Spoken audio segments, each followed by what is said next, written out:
Hello, man. Buenos dias, buenas tardes, buenas noches, or wherever is the time where you are right now. Before starting, just let me know that this video is not racist at all, right? So just have that in mind. I grew up with the conception that white guys were always more attractive for girls. I remember while I was in high school, for example, anytime that a guy with, white skin, blue eyes, blonde hair, that kind of a stereotype of a white guy was always like very attractive and relevant for the girls that we used to spend time with. It was like you would see a guy like that pass and like basically all the girls would react to him. And they would usually make compliments around these things. If you have like white skin, blue eyes, silky hair, or blonde hair, that was something that they would use as a compliment, as something good from your part. This is mainly because in Venezuela, even if the skin color, we have like a bunch of them, most people is general like me, probably maybe just a little bit darker or a little bit clearer. And when you see someone that is very different, it usually stands out from the crowd. So I grew up with this thing that, okay, white guys are more attractive for girls and it's easy for them to date and have sex. This wasn't like I was getting black pill or that I was like, like feeling bad with myself. It's just something that I have a fact, like, okay, girls usually like taller guys, something similar with white guys. However, when I started traveling and I started to like have more contact with guys in places like Europe and the US and speaking English and like getting connected worldwide, I started to see a very different reality from what I thought it was a general consensus. Apparently these white guys in their own countries and also when visiting, traveling, or living abroad, almost all of them had big problems with dating and women in general. This was making contrast with what I was seeing from the Hispanic and the Latino male, the average of what was for us normal to be dating. I was seeing guys that were not only virgins, but guys that basically never touched a girl until they were like 20, 21, or 25 years old. When for me at 15 years old, it was actually weird if a guy didn't have a girlfriend in that moment. So today I want to talk a little bit deeper on the mistakes that I've seen that white guys are making and are causing suffering, pain,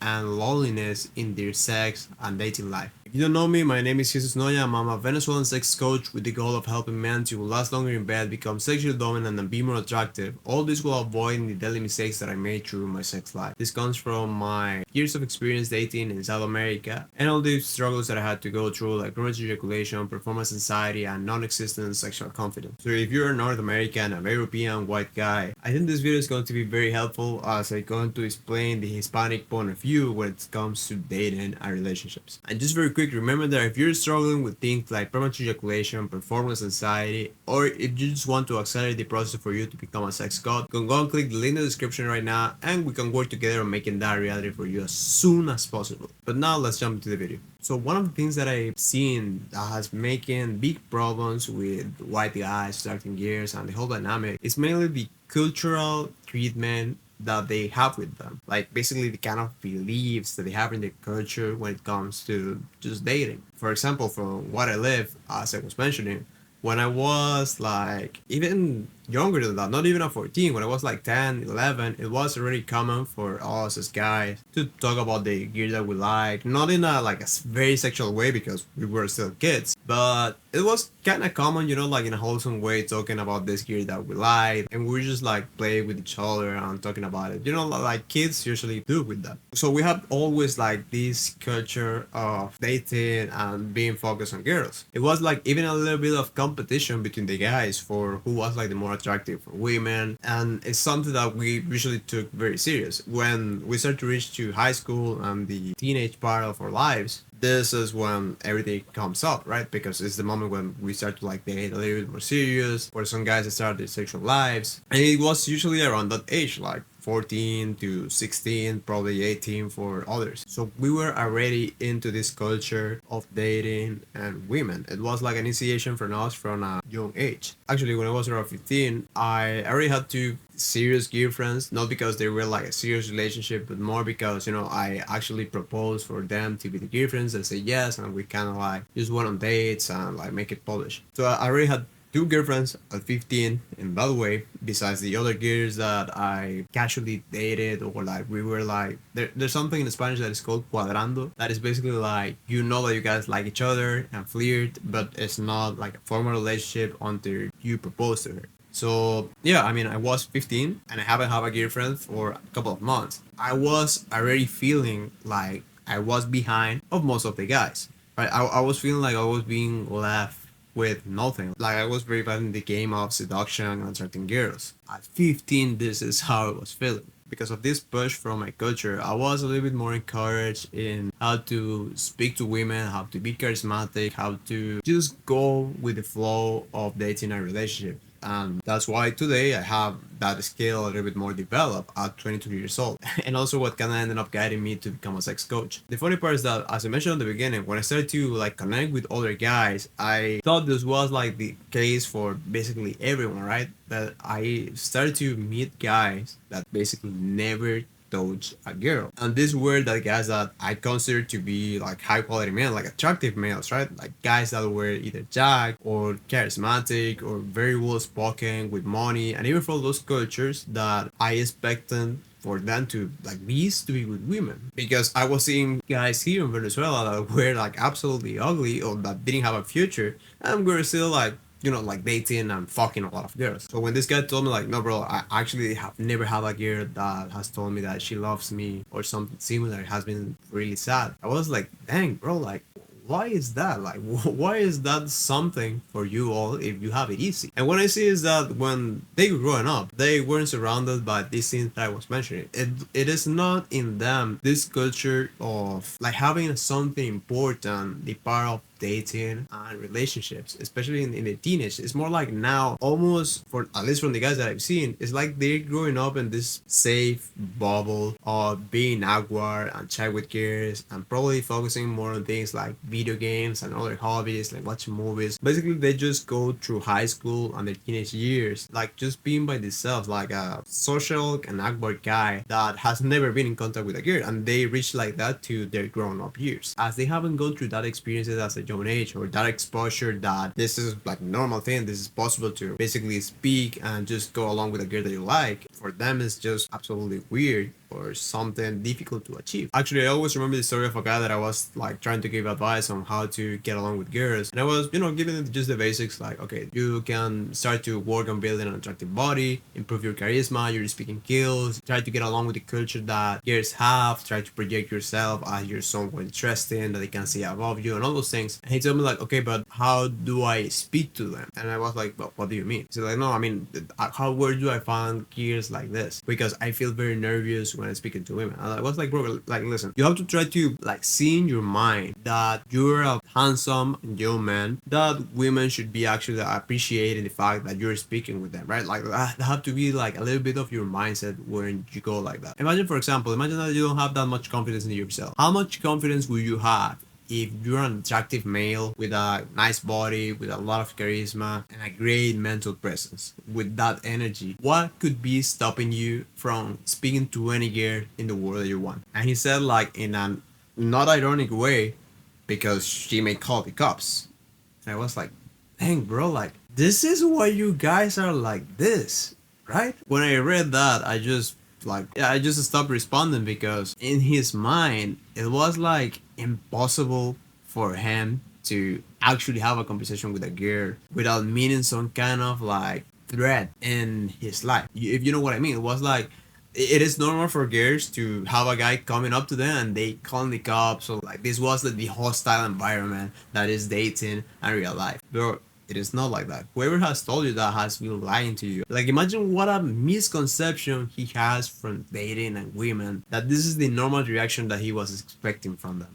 Makes no sense. So this is the first one. To a bunch of white guys that have been raised with more of this frame of being a loser and shy like awkward, embarrassed of just speaking like normally to girls. They can even like go and ask them for like, hey, can you pass me that pen? They're already like scared of that. Why for Hispanic males, as we grow up like in this environment that push us to be more like this, it's just more normal. You know, it's something that we see day by day. Like for example, for Venezuelans, it's normal like calling girls like amor, corazón, or bella. You know, things like darling and beautiful, my love, things like that, right? Like translation in Spanish, we say that to the cashier, to someone that we like, to a woman that we just met, right? It is just like normal for us. The second part that I see is that more of this, let's say, Anglo culture is more centered on individualism in comparison with the family and community that we usually have more in the Hispanic countries. We're people that are very centered on things like family and love and our wives and our children. You probably have seen this before when you see, for example, talking about like Mexican guys, like Mexican males, you always see that it's like a very, very big family, like a lot of children, their wives, their uncles, and the grandmas and everything. It's like just a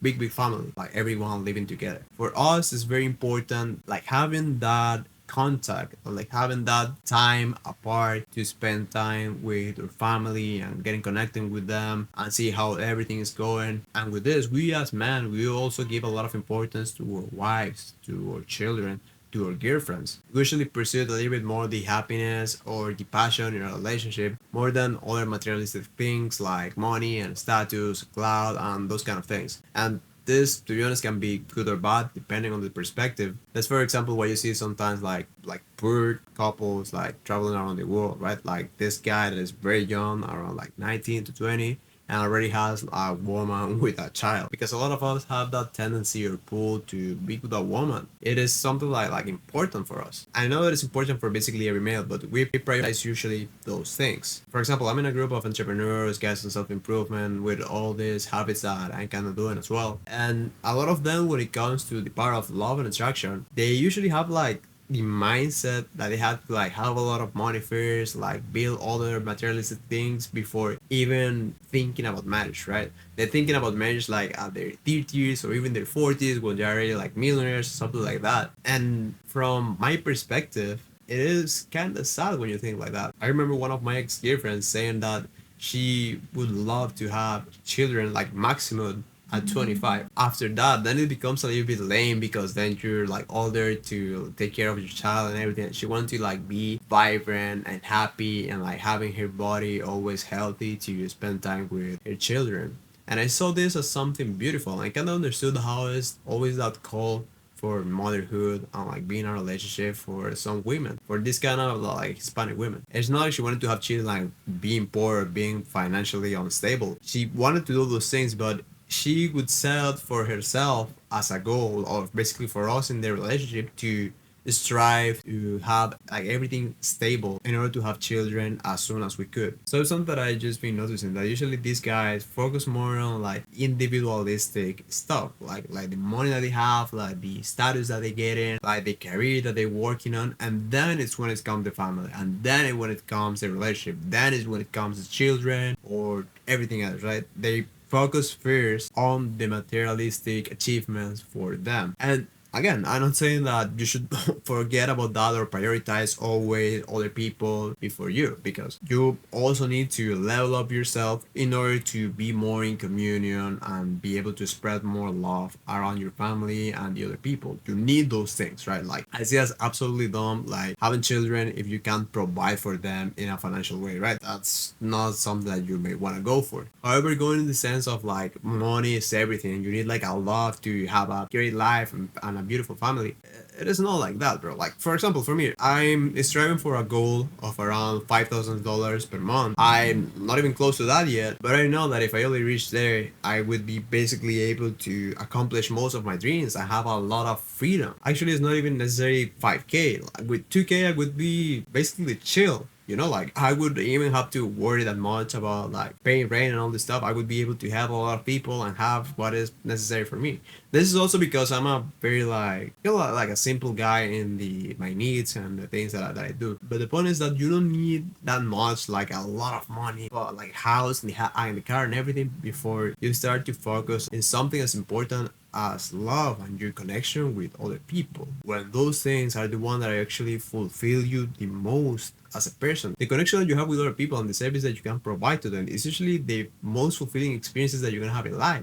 Imagine something like love and being with a woman that you know that she's in love with you and she actually connects and is compatible with you. That's something beautiful and something that we should work on as well, that we should be open to, instead of just focusing on like big houses or like sport cars and that kind of stuff.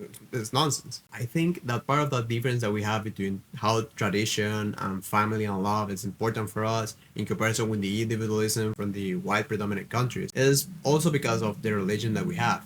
For example, for us, we come more from this Catholic background. They actually prioritize things like communion or the human values, those kind of things, in comparison with the Protestant church that I don't know that much about, but I see that usually more focus a little bit more like in the individual perception of what is the world, what is the Bible, or which one should be the service. For example, in the US, one of the values that they bring up the most, that they feel more proud about, is their freedom. You know, like the typical freedom of the US. One for a country like Venezuela, we usually value a little bit more how nice we are with each other. It's more like we're just very proud of being full of happy people that is always nice everyone where we go. Even if some countries have been trying to say that we're like criminals or something, there's a big part of us that know how, like, just how social we are in general. We're proud of being a country of people that is always up to help everyone. Someone that is up to give a hand when someone needed and put a smile on their face when someone is sad. Those are part of things that I actually have a lot of pride in my Hispanic background and being a Venezuelan man. A third thing would be this thing with what I see is like the average guy in both cultures, right? In the white guy culture, I see something like that is more average and more common, seeing what is called the nice guy. While for us, you probably have heard this before, it's usually more the macho, right? Like the stereotypical Hispanic male is the macho. I was speaking with a female friends a couple of months about this, for example, where I was explaining how the masculine and the feminine energy works in a man and a female. She's someone that has been like very reserved when it comes to dating guys. It's like she dated a couple of guys, but it hasn't been a good experience for her. And when I was explaining the concept, she kind of understood and agreed that that's probably one of the reasons of why she was feeling like that, because most of the guys are not acting anymore as men. Because of that, a lot of women have to be acted more like the guys in that relationship. She agreed heavily on this concept of how the nice guy is basically something more lame and just less attractive, right? That guy that is, you know, like super soft, that's what I call the soft boy. That is more like a guy that is just like chill and nice and soft, like agreeing with absolutely everything, always putting on a smile, like just serving to his woman in everything that she wants. It's like he doesn't have like a real personality. Someone that is there only to like, you know, like suck the vitality and energy from the relationship, because he's not adding that much into that, right? Like he is not with the value of providing and being strong and adding this passion and domination to a relationship. He thinks that these things are like toxic or like old school or like from machistas and that kind of stuff. For him, those are bad values. And a lot of women actually say that this is disgusting, that they are right. That like this is the guy they want. They actually want a nice guy. They actually want a soft boy. I'm telling you, bro, women seem more attractive and crave, even if it's unconsciously, to the guy that has more of these macho traits. I'm talking about a man that has more this sense of manhood, strength, dominance, and more of this providing and taking the lead energy in a relationship. You can feel it, right? Like the energy between a nice guy and one of these men, right? Or one of these machos, if you want to call it like that. We usually lead more into this archetype of the macho because of the situation of our countries. We have to go a little bit more of the struggles. We have to work hard, try to provide for our family, especially for the male. We have to take care of our sisters, of our moms, or grandmas. And also in the way that we have been learning through our lives, it's like it is our responsibility to do those things, right? Like it is something that is not optional. But the nice guy doesn't have that pull. He has been raised more into this thing of, you know, like the main thing is just being nice with everyone and having as much of a good life he can have for himself. I may be wrong, but this is usually what I see. A lot of parents have been raising the guys like this, and they don't doing it with like a bad intention, right? I have spoken with a lot of guys that their parents like genuinely love them, they want the best for them, but they're not putting in like these values of hard work, basically like putting the guy always in a safe bubble, and that's where it's conditioned to just be nice, and not even like nice in the good way, just like soft with the word, and the responses and attitudes is usually just way weaker because they haven't experienced the growth that you usually go through when you experience a couple of problems in life. So these are the three reasons for why I see that usually white guys have been having problems with sex and dating: the cultural treatment that they have with women and around dating and sex, the prioritization of individualistic values over tradition, family, and love, and also the predominant archetype of the nice guy in comparison with the traditional male or the macho. However, when it comes to women, I have to say that it also plays a role in there. I've been watching a channel called TFP that I think is the Traditional Family or Property. There are guys that are making an amazing job with Catholicism and the like movements around pro-life and other values in the U.S. I see that the work they're doing is amazing, and it really shocked me when I see, for example, when they do their parades around like pro-life and against abortion, women out there like literally stop of whatever they're doing and just like shout at them and speed and attack them. I like even made a contra parade, like making a lot of signs or things, trying to mock them or like making jokes about them. I see that as really disgusting in a woman, right? It's just shocking for me thinking that a girl has been raised in a way thinking that that's something that she can do, right? And even worse, that is something right. Like she's actually in her mind, she's doing the right thing, and we are like the misogynists and oppressors or whatever bullshit they want to say. And I know that those are the videos, but for example, a friend of mine that is right now in Spain has been telling me how usually women in those countries, like in the white predominant countries, have been leading way more into this kind of like feminism, like sexual liberation point of view in their mind, right? That is like the predominant thing, like how women has been raising nowadays. And I realized this because when I traveled to Trinidad, I saw how this was like the main narrative between the girls, right? Like the feminism and the kind of, like the male is the oppression and we have to be careful with the gaslighting and the things that we said. The traditional values of like a man providing and everything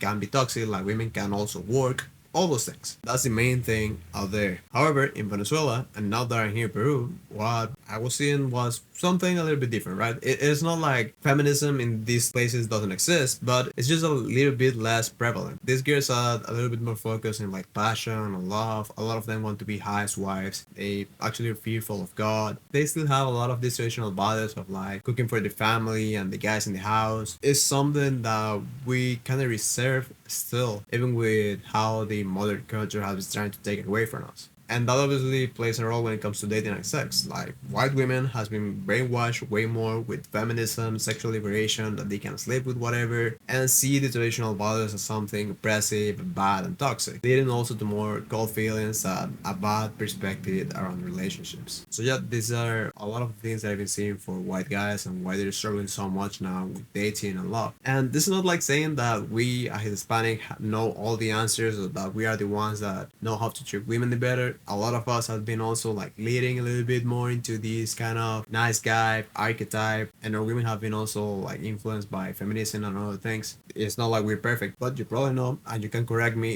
if you think I'm wrong, that usually Hispanics and Latinos fuck, right? Like it is a fact. Something that I've been seeing through every country or every different culture that I usually speak with is like they know as a fact that we know how to have sex, and not only have sex, I'm talking about having sex, right? Like we know how to do it. And also it's like for general knowledge that we're a little bit more flirty, sexy, and hot. So knowing that these are the difference that I've seen from my perspective and why is this difference is happening. If you want to take this in a practical way, there are two things that I would recommend you to do. The first one is that try to be outside of that cultural mentality that has been playing against your favor, right? If you're a white guy and you have been raising with all these things, all these limiting beliefs, and all these misconceptions about women and dating, and that have been only setting you down from achieving what you actually want, that is a beautiful relationship, being with a woman that you love, like experiencing love and sex in a deepful and meaningful way. Take all that bullshit that you have been growing up with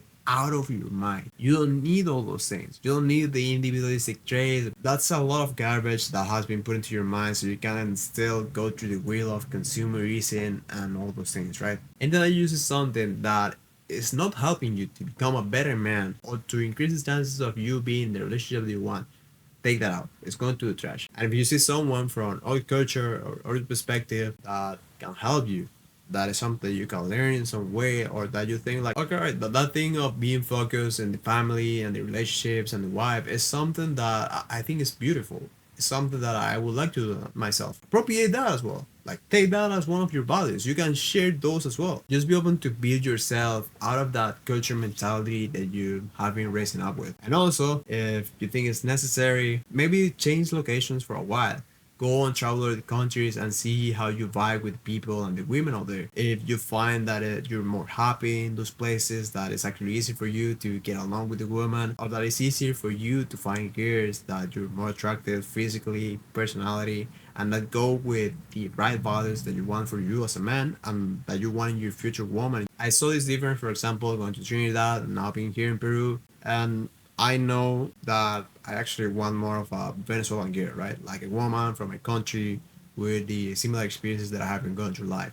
That's one of the things that I learned in my travels. And if you do something similar, you go to a different country, have a different experience, you may be able to test a little bit better which one is the thing that you want for your future. So yeah, man, I hope this has helped you. And remember that if you're experiencing things like premature ejaculation, performance anxiety, and if you want to be able to accelerate the process for you to become a sex god, you can go and click the link in the description right now, and that way we can work together on making that a reality for you as soon as possible. But besides that, man, I hope all this has helped you, and I'll see you later.